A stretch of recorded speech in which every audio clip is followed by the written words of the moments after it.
Hi everyone, it's Peter Waldridge.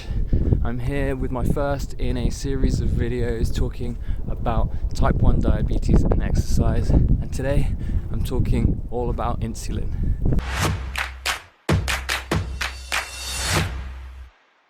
So I thought, what better time to create a video around type 1 diabetes and exercise than when actually doing some myself. So I'm out here, it's early Sunday morning, and I'm doing my pre-breakfast walk at the moment, and it's absolutely lovely out, so that's nice. Before we get into the meat of the conversation today, I think it's important to note that whenever I do activity with type 1 diabetes, there are many factors to take into account. Am I stressed? How much insulin do I have on board?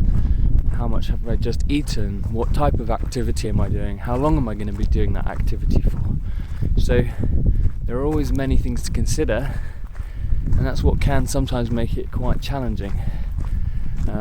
Diabetes in itself is quite challenging, so trying to add exercise into the equation as well can be equally challenging.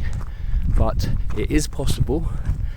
However, this video is not supposed to serve as an exhaustive discussion of all the different factors which I consider, because I think it would be too long and complicated a video to put together in one piece. I just want to break it down into the individual components that I think about the most and create separate videos for them in a hope that it's a bit more digestible. So today I'm talking about insulin. One of the big barriers for me doing exercise was that I had chronic hypo problems when I was doing my activity, and this could occur even within 15-20 minutes of doing exercise, which is kind of really frustrating and not a nice experience. And it's also a problem that I know many other people with type 1 diabetes face as well.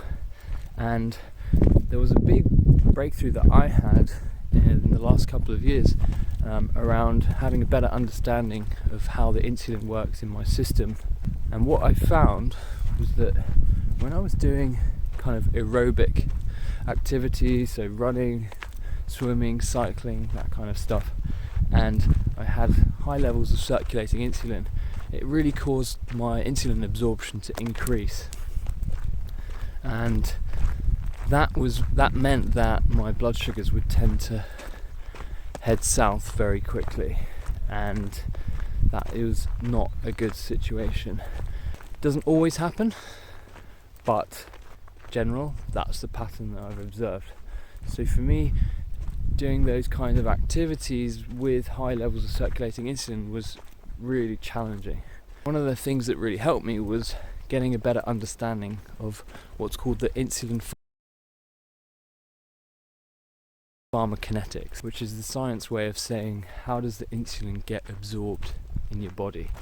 For me, the short-acting insulin which I take to cover my meals, it starts slowly after I take a bolus of insulin, and then it peaks after about an hour. But it's not done after an hour, it actually stays in my body for about 4 to 5 hours, and is in that strong phase between 1 and 3 hours. So just being aware of where I am in that phase, am I in a strong phase, am I tailing off phase, can be really useful in preempting large changes in blood sugar during activity. The other thing that I might do if I'm planning to do exercise is, say I was planning to do a run after work, maybe 6 p.m. I know that any bolus insulins that I take after about 1 or 2 p.m.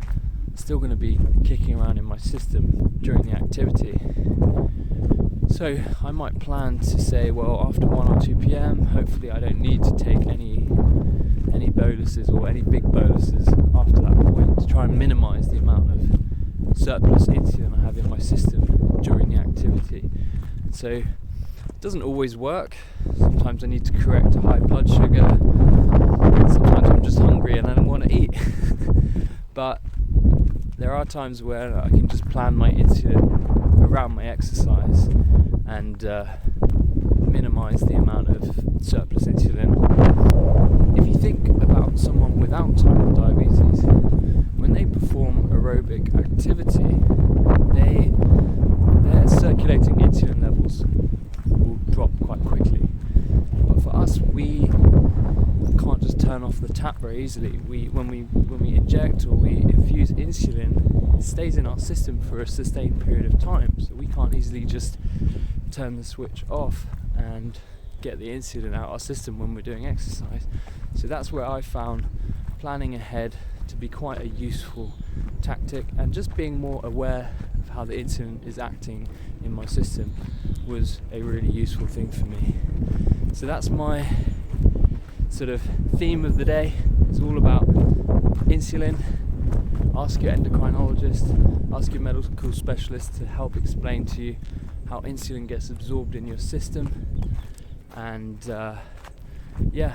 hope that's been useful, and leave your comments below, and I'll see you next time.